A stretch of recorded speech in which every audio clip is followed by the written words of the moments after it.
हूँ, जिनके गुणों के गान में बेवर्धमान महान जिन विचरे हमारे ध्यान में। 144 गाथा चलेगी।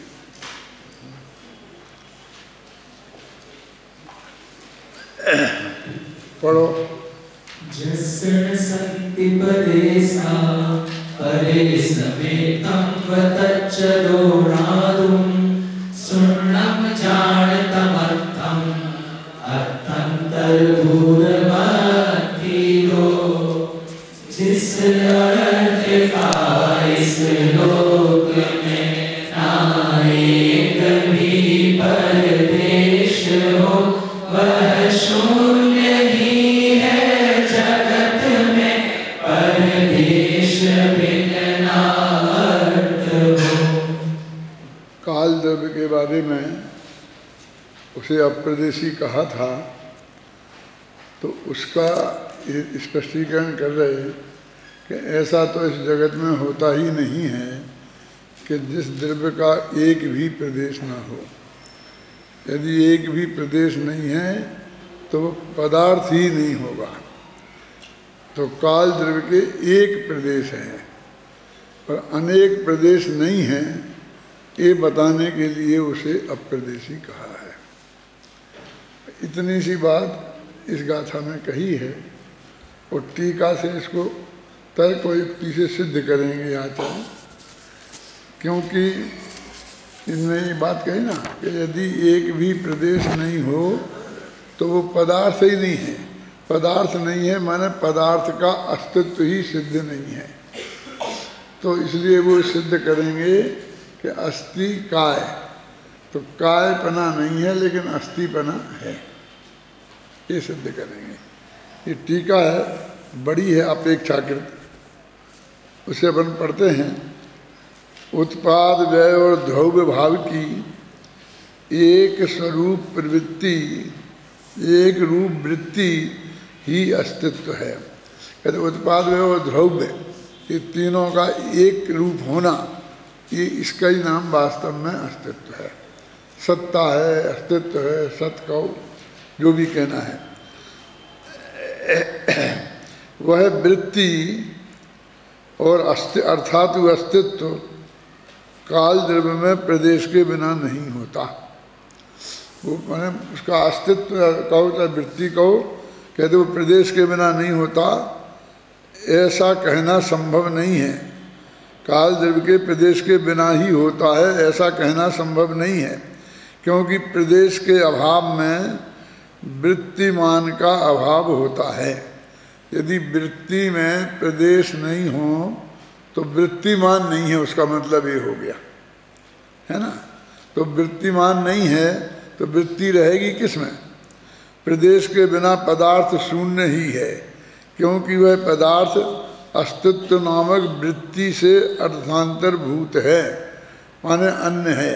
वो पदार्थ अलग है, वृत्ति अलग है। वृत्ति उस पदार्थ में रहेगी, उसके रहने के लिए उस अलग पदार्थ का होना बहुत जरूरी है, और होने के लिए उसका अस्तित्व होना बहुत जरूरी है, और अस्तित्व के लिए उत्पाद में द्रव्य होना बहुत जरूरी है। इस पर यदि कोई कहे, अब बात तो कह दी जो कहनी थी, अब उस पर बहस तर्क वितर्क अपनी तरफ से उठा करके बात करते हैं। इस पर यदि कोई कहे कि समय पर्याय रूप वृत्ति ही मानना चाहिए, वृत्तिमान कालाणु पदार्थ की क्या आवश्यकता है, ऐसा श्वेतांबर लोग मानते हैं। वो कहते काल द्रव्य नाम की कोई चीज़ नहीं है। ये जो व्यवहार काल है ना, घंटा घड़ी दिन वगैरह, पर यही काल है।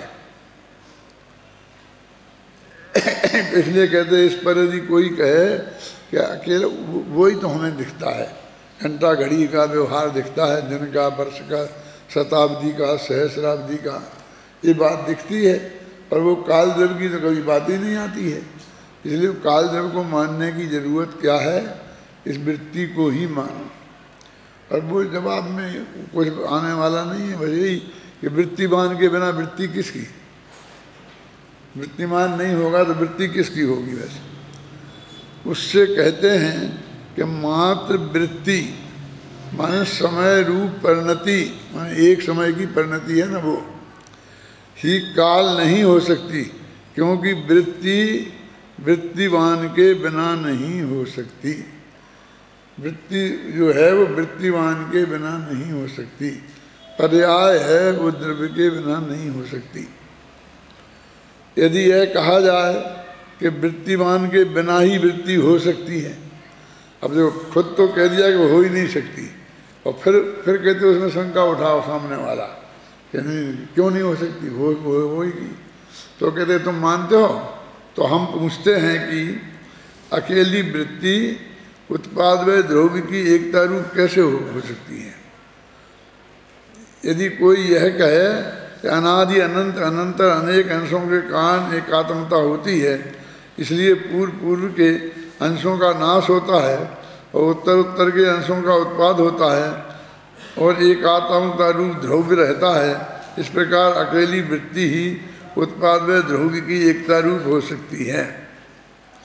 वो जो द्रव्य की बात कर रहे थे वो अकेली वृत्ति में घटत करके बता रहे हैं। फिर पूर्व उत्तर जब एक ही समय की तुम बात कर रहे तो उसमें पूर्व उत्तर की बात कहाँ आती है? लेकिन उन्हें तो कहना है तो वो कहते हैं अपनी तरफ से।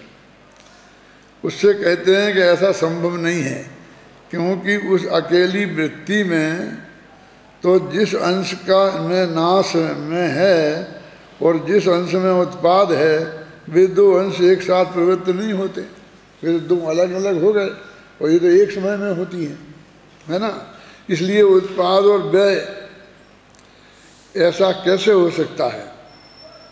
नष्ट अंश के सर्वथा अस्त होने से और उत्पन्न होने वाला अंश अपने में ऐसे अपने स्वरूप को प्राप्त न होने से नाश और उत्पाद की एकता में रहने वाला द्रव्य कैसे हो सकता है? क्या कह रहे हैं कि पहले का अंश नष्ट हो गया और दूसरा अंश अभी पैदा नहीं हुआ, तो ध्रुवता कहाँ रही फिर?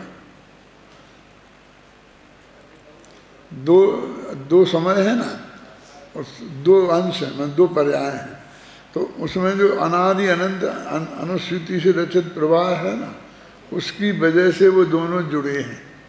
और आप यदि कहोगे कि वृत्तिमान द्रव्य नहीं है तो वो चीज़ गायब हो गई, वो नहीं रही फिर। तो दो चीज़ें दो समय में अलग अलग हो गई बिल्कुल, तो वे जुड़ेंगी नहीं। तो पुरानी की अपेक्षा नाश और इसकी अपेक्षा उत्पाद एक कैसे बनेगा? मैं तो अत्यंत सरल भाषा में तुम्हें बताता हूँ, कल भी बताया था कि इस वर्तमान जो पर्याय है तो पूर्व पर्याय का नाश इसमें है, उसमें नहीं है। पिछले समय में, पिछले समय में तो उसका अस्तित्व है, क्योंकि एक पर्याय का एक समय तो कम से कम अस्तित्व रहेगा ही ना। तो पिछला समय एक ही तो है, यदि उसे खत्म कर देंगे तो अस्तित्व ही खत्म हो जाएगा। तो पिछले समय में तो वो उसका अस्तित्व है, अब इस समय में उसका नास्तित्व है, वो नई का उत्पाद है। अब कहते हैं इनमें कहीं भी गैप पड़ जाए कि पुरानी का नाश हो जाए और नई आए नहीं, तो वो द्रव्यपना कायम नहीं रहेगा, वो दोनों में टूट जाएंगे वो, है ना। ये सब बातें कल्पना में हो रही हैं, मैंने ऐसा कुछ होता नहीं है। आचार्य ऐसा मानो तो क्या, ऐसा मानो तो क्या दिक्कत है, इस तरह से बता रहे हैं। ऐसा होने पर त्रिलक्षणता नष्ट हो जाती है। यदि अंदर से में त्रिलक्षण माना वस्तु के, तो तीन लक्षण उत्पाद व ध्रुव युक्तम सत्य, तो तीन लक्षण पना नष्ट हो जाएगा और बौद्ध मत सम्मत क्षणभंग उल्लसित हो उठता है। तो क्षणभंग खड़ा हो जाता है, आप लोग क्षणभंग उल्लसित हो उठता है। ये भाषा कैसी दी है? जब ये बोलते हैं तो इस तरह से कहते हैं कि जब उनने ये समझाया, नित्यत्व का निषेध किया सर्वथा, तो एकदम कहते हैं बौद्धों ने कहा, यही तो हम कहते हैं कि सब क्षणभंगुर है। तो एकदम उत्साह के साथ बोलते हैं कि भी उससे हो सरा। वो छंद जो है ना, क्षणभंग का छंद में भी है, उत्साह है। पढ़ो, निकाला तो दर्शन, पढ़ा बोलो। उत्पाद के रूप में बहते हुए परिणाम क्षण भंग से पर संग निजता नाश करते अज्ञ चैतन्य में निज आत्मा क्षण भंग है पर नित्य भी यह जान कर जीवित रहे साधवादी विज्ञ जन। एक पहले पढ़ना। सबके यही है आत्मा यह मान कर स्वच्छंद हो पर भाव में ही नित रमे बस इसलिए ही नष्ट हो पर स्यादवादी जो सदा आरूढ़ है निज काय के लिए लाए विरहित सदा पर भाव से वेग से सदा निष्कंप हो। ये तो तुमने पढ़ाई था ना कि उत्पाद व्यय के रूप में बहते हुए परिणाम लख क्षण भंग के पर संग निज का नाश करते अज्ञ जन। पढ़ा था ना, जो कितना क्लियर लिखा, मुझे बहुत आनंद आता है जैसे पढ़ता हूँ। तो ये पंक्ति हमेशा दिमाग में भी याद रह जाती है। उत्पाद व्यय के रूप में बहते हुए परिणाम लख। उत्पाद व्यय ये परिणाम बह रहे हैं माने वो जो प्रवाह शब्द आया ना, किरमत पर आया ना, कि जो अनादि से अनंत काल तक द्रव्य बह रहा है, तो बढ़ते हुए परिणाम को देखकर क्षण भंग के पण संग, एक एक क्षण में बदल रहा है ना वो, निज नाश करते अज्ञजन, तो उतना ही मानते हैं और उसमें जो नहीं बह रहा अंश है उसकी तरफ देखते नहीं हैं, तो बौद्धों की मान्यता में चले जाते हैं। और भी एक जगह है इससे भी ज़्यादा स्पष्ट।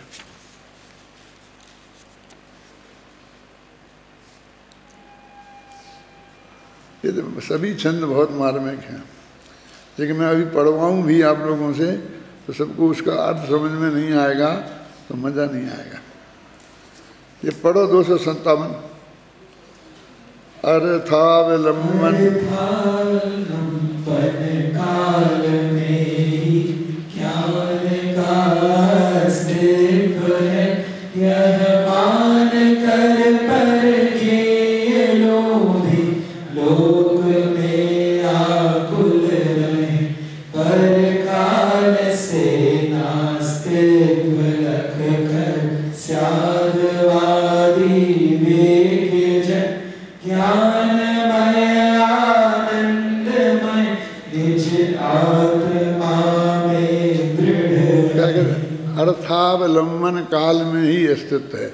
वो किसी ज्ञेय को जाने तो उसकी वजह से ही ज्ञान का अस्तित्व है ना। तो गुरुदेव के तो बहुत प्रवचन है इस पर कि भाई आत्मा की सत्ता, ज्ञान की सत्ता इसलिए नहीं है कि उसने ज्ञेय को जाना, क्योंकि फिर वो ज्ञेय के अधीन इतनी भी पराधीनता स्वीकार नहीं है। ये तो दूसरा छंद है। ये जोड़ी से दो दो छंद है ना, तो पहला छंद तो ऊपर का है, वो इससे भी ज़्यादा मार्मिक है, वो पढ़ो।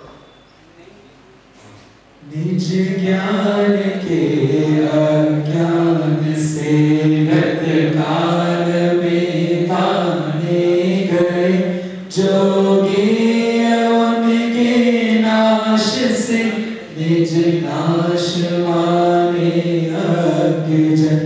नष्ट हो पर गेय पर ज्ञायक सदा कायम रहे, निज काल से अस्तित्व है, यह जानते हैं वेग जन। निज ज्ञान के अज्ञान ज्ञान से, आत्मा को तो जाना नहीं उनने। और गत काल में जाने गए जो गे, पिछले समय में जो गे जाने गए थे तो वे गे नष्ट हो गए, तो वो आत्मा ही नष्ट हो गया, क्योंकि उनने आत्मा की सत्ता गेयों को जानने के कारण मानी थी। अब वो गेयों को जानने का काम बंद हो गया माने वो उसको जान रहे थे ना, और वो तो क्षणभंगुर मानते हैं, तो उसके अलावा तो कुछ है ही नहीं। तो गे का अवलंबन जो ज्ञान को मानेंगे तो गे के समाप्त होने पर वो ज्ञान का भी नाश हो जाएगा। लेकिन शायदवादी तो और अन्य गेय को जानेंगे, अन्य गेय को जानेंगे, अन्य गेय को जानेंगे, ऐसे ज्ञान के अस्तित्व को स्वीकार करते हैं, तो वे उसको अपने को बचा के रखते हैं। ऐसे ये छंद हैं, ये संस्कृत में ये छंद वो ही है ना जिनमें पशु शब्द का प्रयोग किया है, संस्कृत में पढ़ना। उन्हें 14 छंदों में 14 बार पशु कहा है।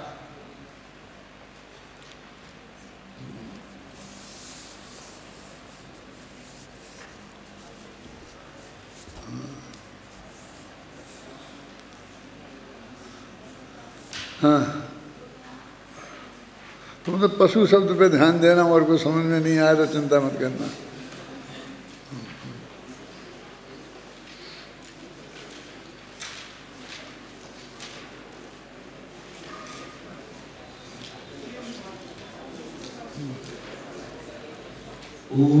पूर्वालंबित बोधनाश समये ज्ञानस्य नाशं विदन् सेवत्येव न किञ्चनापि कलयन् नत्यन्ततुच्छः पशुः अस्तित्वं निजकालतोऽस्य कलयन् स्याद्वादवेदी पुनः पूर्णस्तिष्ठति बाह्यवस्तुषु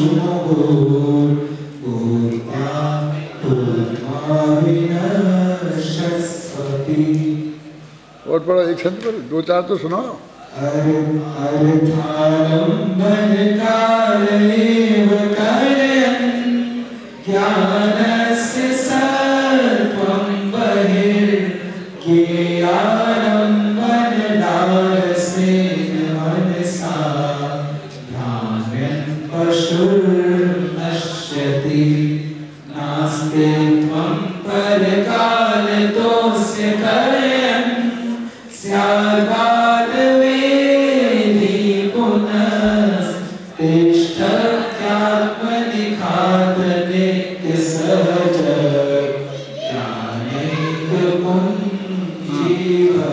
बस रहने दो। मतलब देखा ना, इसमें सब में उनको अज्ञानी पशु कह के संबोधित किया। जब मैं ये पद्यानुवाद लिख रहा था तो मेरे मन में भी बहुत थी कि मैं भी हर एक शब्द में पशु डालूं। डाल भी सकता था, कोई बड़ी बात नहीं थी, लेकिन मैंने उसको सरल सहज किया, उसकी कठोरता थोड़ी कम की, है ना। तो अज्ञानी शब्द अज्ञ शब्द का प्रयोग करके काम चला लिया, है ना। लेकिन ये सब 14 जो छंद हैं, ये 14 मत हैं अलग अलग, और वो उनकी अपन मानते हैं ना, एक नित्यवादी एक अनित्यवादी, वो तो हैं ही, लेकिन वो जिस तरह से घटित किए हैं वो बहुत अद्भुत हैं, है ना। अभी अपन पढ़ रहे थे ना, इसका समाधान यह है कि ऐसा मानने पर पर्याय रूप समुद्र प्रसिद्ध नहीं होता, इसलिए काल द्रव्य के असंख्य प्रदेश मानना योग्य नहीं है। परमाणु के द्वारा मंद गति से आकाश के एक प्रदेश का उल्लंघन करने के आधार पर काल द्रव्य की समय नामक पर्याय मानी जाती है। कुछ छूट गया क्या? यहाँ एक प्रश्न संभव है कि यही है ना, पेज पलट गया क्या?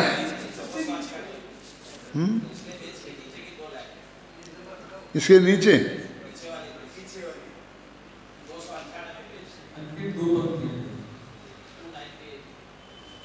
298 पेज। अच्छा, यहाँ से यहाँ कह रहे हैं ऐसा होने पर त्रिलक्षणता नष्ट हो जाती है और बौद्ध मत सम्मत क्षण भंग उल्लसित हो उठता है। हर क्षण क्षण में नष्ट हो जाएगा, क्षण क्षण में नष्ट हो जाएगा। नित्य द्रव्य अस्त हो जाता है, माने हमारे ज्ञान से ओझल हो जाता है और क्षण ध्वंसी भाव उत्पन्न होते हैं। इसलिए तत्व विप्लव के भय से अवश्य ही वृत्ति का आश्रयभूत कोई वृत्तिमान खोजना आवश्यक है, स्वीकार करना आवश्यक है। वृत्तिमान द्रव्य सप्रदेशी ही होता है, क्योंकि अप्रदेश के अन्वय तथा व्यतिरेक होना असिद्ध है। अब ये बता रहे ना कि क्षणध्वंसी तत्व का विप्लव हो जाएगा, ये हो जाएगा, ये हो जाएगा, माने तेरी मान्यता में ये हो जाएगा। बौद्ध जो मानते हैं, बौद्ध मत सम्मत क्षणभंग उल्लसित हो उठता है। तब बौद्ध मत में जो क्षणभंग मानी है, नित्यता नहीं मानी है, तो अकेला यही नहीं है कि अनादि अनंत नहीं, बल्कि वो द्रव्य ही सिद्ध नहीं होगा, क्योंकि उत्पाद और व्यय ये दो क्षणभंग की अपेक्षा रखते हैं और ध्रुव्य ध्रुवता का की अपेक्षा रखता है, त्रिकालकता का अपेक्षा रखता है। तो एक तरीके से उसने ध्रुव्य से इनकार कर दिया। तो उन दोनों में कोई संबंध ही नहीं रहा, क्योंकि वो संबंध जोड़ने वाला तो अंदर में वो तंतु है ना। जैसे कि माला के उदाहरण से समझाया है स्पिरिचुअल सार में, तो मैं उस वक्त ये कहता हूँ, तुम्हें याद भी होगा कि वो माला संगमरमर की लेना है, याद है? ये मोतियों वाली माला नहीं लेना, क्योंकि इसमें एक गुड़िया दूसरे गुड़िया से अलग हो जाता है। आप माला फेरते हो ना, तो जगह दो डोरे में जगह हो तो आगे अलग अलग हो जाते हैं, और संगमरमर की माला में वो अलग अलग होंगे नहीं, क्योंकि वो डोरा भी उसी संगमरमर का बना हुआ है। ऐसे बना देते ना बना, ऐसे ऐसे संगमरमर की, तो बीच में जो डोरा होता है, डोरा जैसे का काम करता है, वो भी संगमरमर का ही होता है। कहने का मतलब वो वहाँ कोई बीच में कोई गुंजाइश नहीं है। दो अलग अलग उसमें भी दो मणियाँ अलग अलग हैं, लेकिन उसमें बीच में गुंजाइश है। देखो ये हमने ऐसा किया तो दो उंगलियां मिली हैं, बिल्कुल बीच में जगह नहीं है ना, फिर भी जगह है। हमारा विवेक, आंखें नहीं कहती कि जगह नहीं है, लेकिन विवेक कहता है कि जगह है, क्योंकि ये ऐसी हो सकती हैं। लेकिन अब इसी उंगली में से हम दो ऐसी करें, मतलब चीर के जैसे माने ऐसे दो अंश करेंगे, एक बाईं तरफ का एक दाईं तरफ का, तो वो उसमें से वो एक पना नहीं खंडित होगा। तो एक पना जहाँ खंडित नहीं हो ऐसी माला लेना। काल में उत्पाद व ध्रुव में, उसमें काल में पूर्व पर्याय उत्तर पर्याय में, इस प्रदेश में और उस प्रदेश में क्षेत्र की अपेक्षा भी और काल की अपेक्षा भी। क्षेत्र की अपेक्षा ये द्रव्य अटूट है, अखंड है, और काल की अपेक्षा भी अटूट है और अखंड है।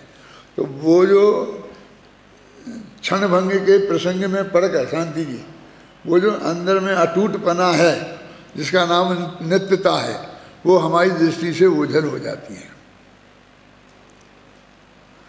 देखो बौद्धों के यहाँ न्याय की दृष्टि से जो बताया है वो तो आप लोग जानते हैं, पढ़ लेंगे।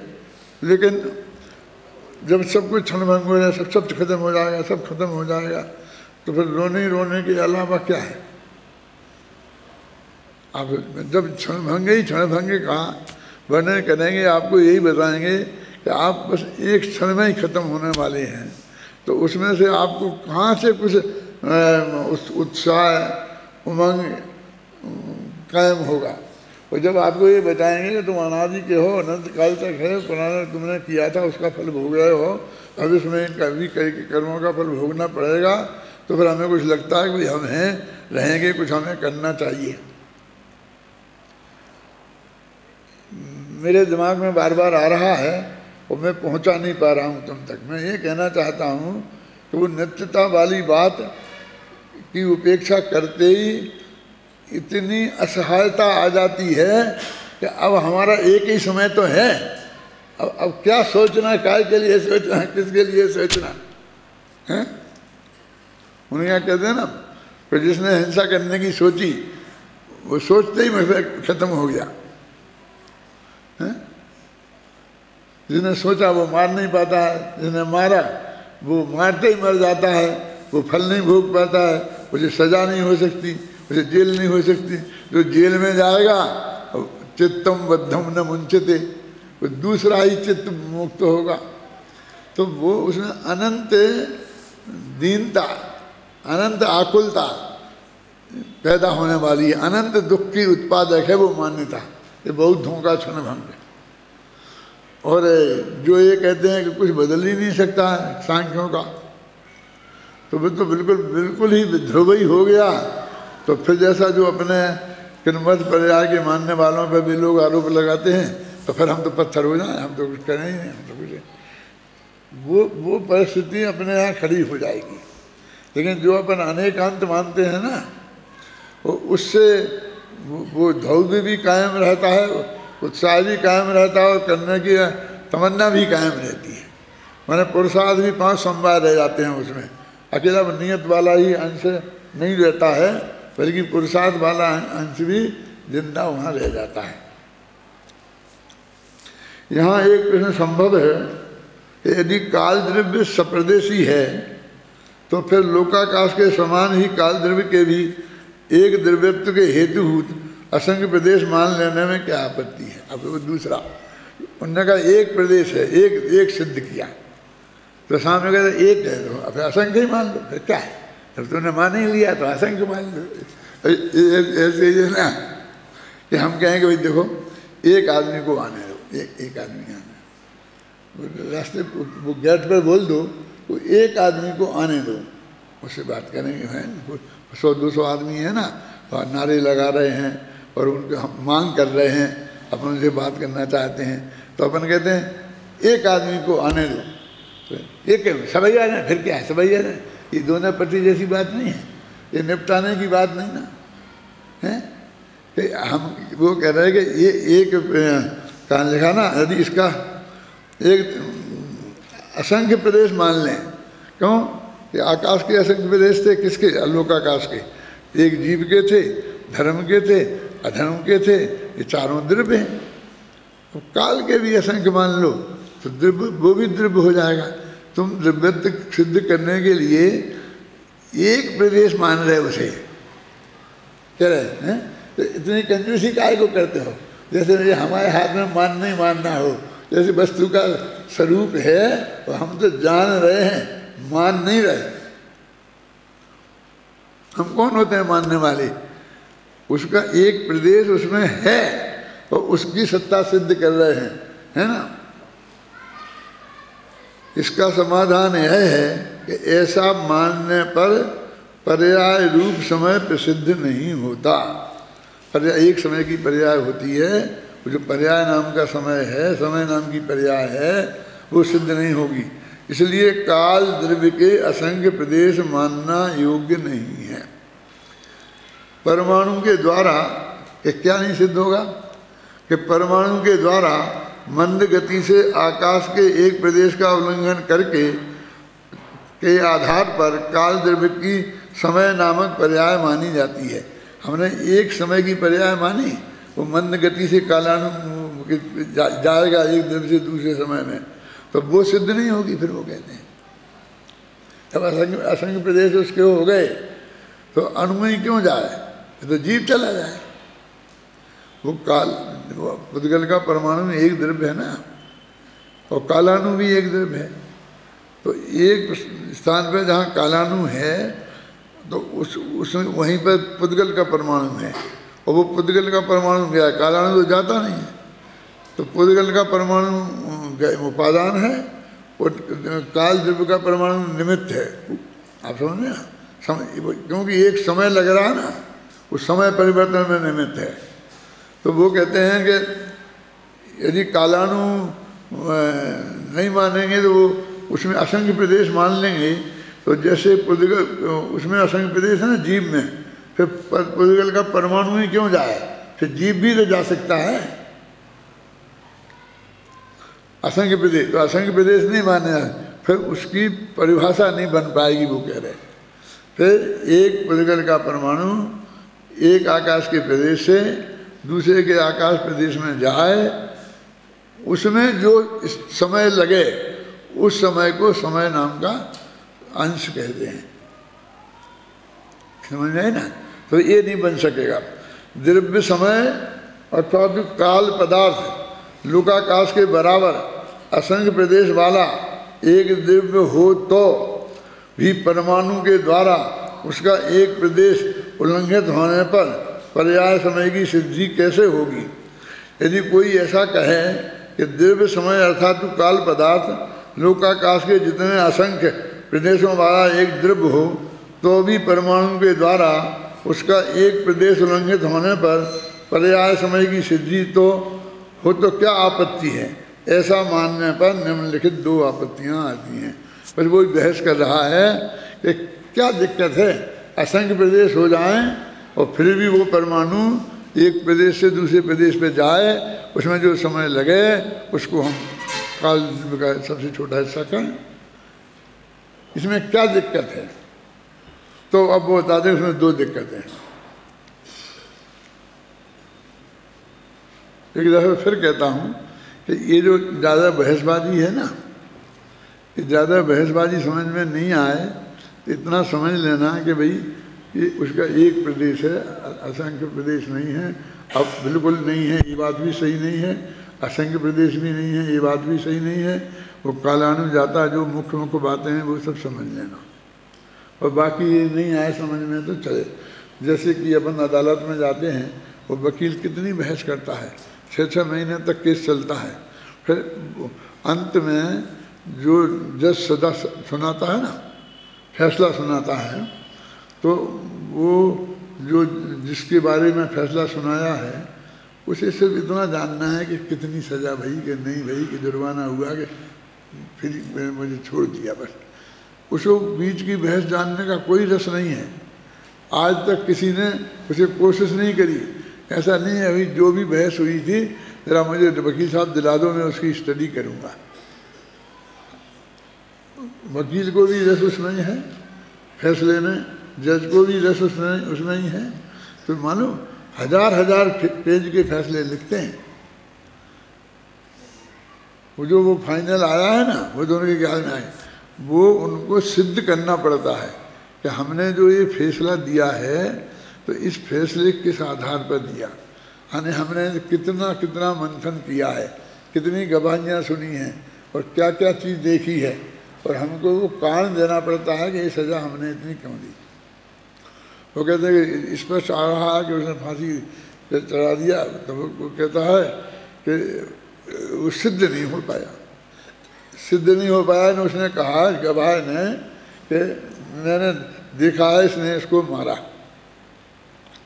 लेकिन गवाह अपने नज़दीक का नहीं होना चाहिए, तो गया नज़दीक का निकल गया।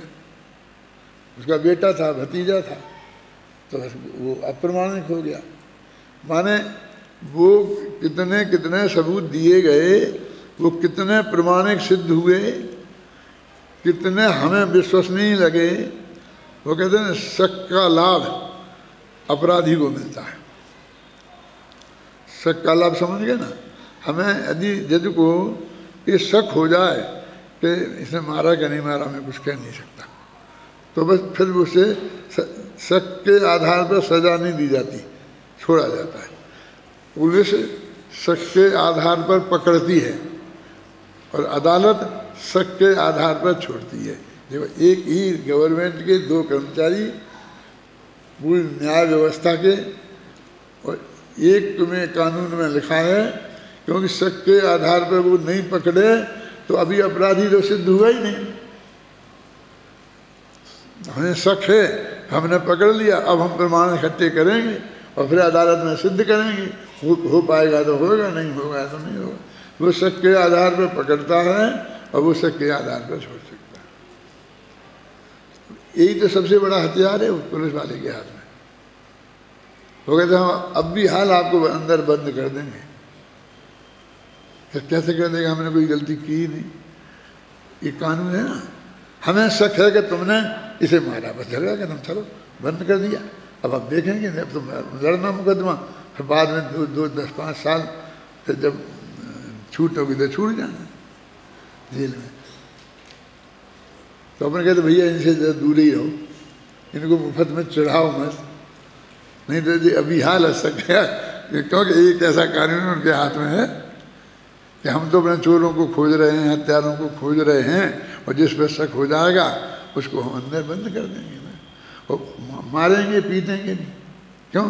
वैसे कोई बताओगे नहीं, उसमें उसको भी अधिकार है कि दबा कर, मार कर, पीट कर, धमका कर, कैसे भी करके सच्ची बात उगलवाना है, वो भी अधिकार है उन्हें।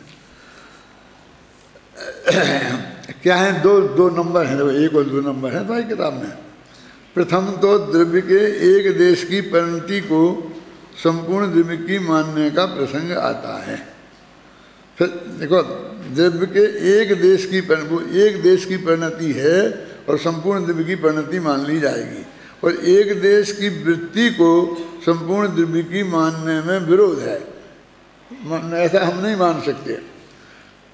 संपूर्ण काल पदार्थ का जो सूक्ष्म वृत्यांश है वह समय है, परंतु उसके एक देश का वृत्यांश समय नहीं है। समझे, पदार्थ का अंश है समय, काल द्रव्य का, उसके वृत्यांश का अंश नहीं है। समझे ना, पूरा जो काल द्रव्य है उसका अंश है, लेकिन उसका अंश जो समय है उसका अंश नहीं है जी। दूसरे तिर्यक प्रत्यय को ऊर्ध प्रत्यय बनने का प्रसंग आता है। अब ये तिर्यक प्रत्यय था, ये ऊर्ध प्रत्यय है, तो ऐसा मानेंगे तो तिर्यक प्रत्यय ऊर्ध प्रत्यय बन जाएगा। तात्पर्य यह है कि ऐसा मानने पर काल द्रव्य एक प्रदेश में बढ़ते, फिर दूसरे प्रदेश में बढ़ते, और फिर अन्य प्रदेश में बढ़ते, इस प्रकार का प्रसंग माने आपत्ति आती है। देखो, एक प्रदेश में दूसरे प्रदेश में काल द्रव्य, तो काल द्रव्य तो एक प्रदेश में रत्नों की राशि के समान खचित है ना, फिर वो ऐसा हो जाएगा। इसलिए तिर्यक प्रत्यय को ऊर्ध्व प्रत्यय बना न मानने वालों को पहले से ही काल द्रव्य को प्रदेश मात्र निश्चित करना चाहिए। ये कहते हैं कि वो काल द्रव्य एक प्रदेश में हमेशा खचित रहता है, ये करने के लिए उसको पहले से एक प्रदेश ही मानना चाहिए। प्रदेश नहीं मानेंगे तो काल में खचित रहेगा, और एक प्रदेश ही मानेंगे तो अधिक प्रदेशों में क्यों नहीं जा पाएगा फिर वो, है ना। यद्यपि इस गाथा के भाव को स्पष्ट करने के लिए आचार्य जयसेन तत्व प्रदीप का टीका का अनुकरण करते हैं, तथापि विगत गाथाओं के समान उदाहरण यहाँ भी बदल देते हैं। टीका के अंत में वे जो बात लिखते हैं वह बात मात्र गाथा का उपसंहार नहीं है, अपितु द्रव्य विशेषाधिकार का उपसंहार है। ऐसा इनने कई जगह किया है। ये मानते हैं कि तात्पर्य होता है, 5 प्रकार का अर्थ होता है ना, नया अर्थ, तात्पर्य अर्थ, शब्दार्थ, भावार्थ है। तो वो जो मतार्थ है वो अंत में, मतार्थ तो दूसरे मत की अपेक्षा होती है, ये क्या है, भावार्थ है। तो एक तो हम इसी गाथा का भावार्थ यह है, और एक पूरी अध्याय का, पूरे ग्रंथ का तात्पर्य बताएं। 2 तरह से तात्पर्य बता सकते हैं ना, जैसे कि छठाला की कोई हम पंक्ति ले लें, तो उस पंक्ति में कहा है कि लाख बात की बात यही निश्चय लाओ, और तोड़ी सकल जगदंड फंद जातुम। तो हम ये कह सकते हैं कि ये किसी एक गाथा का तात्पर्य नहीं है, बल्कि ये पूरे छेड़ाला ग्रंथ का तात्पर्य है जो उनने ये बात कही है, हैं?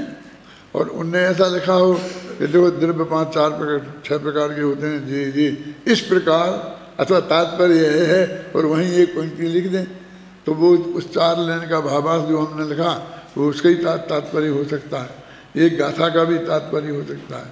तो अब इसके बाद जो लिखते हैं दर्शनाचारी, वो सूत्र तात्पर्य नहीं लिखते हैं बल्कि शास्त्र तात्पर्य लिखते हैं। जैसा वहाँ हुआ था 320वीं का था, उनने भाई उतना समय सार पढ़ा, उस समय सार से उनके दिमाग में त्रिकाली दुर्भगवान आत्मा घूमा, तो त्रिकाली दुर्भगवान आत्मा के बारे में और विस्तार से बताने का उन्हें विकल्प आया और उनने फिर वो उस लाइन पे चढ़ गए। वो अब ऐसे ही ये आगे का जो प्रकरण है वो भी ऐसा ही है। आप पिछले गाथा में मत खोजना, हो सकता है जो उसका नाम ही नहीं ले। यहाँ तो बात चल रही है कि कोई भी पदार्थ प्रदेश के बिना नहीं होता, काल पदार्थ भी प्रदेश के बिना नहीं है और उसके एक प्रदेश है। ये बातें नहीं करेंगे और भी बात करने लगे कि आज तक जितने जीव गए हैं वो मोक्ष काल लब्धि से गए हैं, पुरुषार्थ से गए हैं, इसलिए हे भव्य जीवो अब तुम पुरुषार्थ करके आत्मा में लगो। अब इसमें उस गाथा से क्या लेना देना है? तो ये जो प्रकरण है ये पूरे अध्याय का तात्पर्य है, इसे अपन कल पढ़ेंगे और कल अभी का लास्ट होगा, क्योंकि शांति जी का कहना है कि आप लोगों की परीक्षा नज़दीक आ गई, अब आप लोगों को आने में तकलीफ होती है, इसलिए कल ये अध्याय ख़त्म कर देंगे और फिर ज्ञान के अधिकार बाद में चलाएंगे। कल अंतिम होगा व्याख्यान।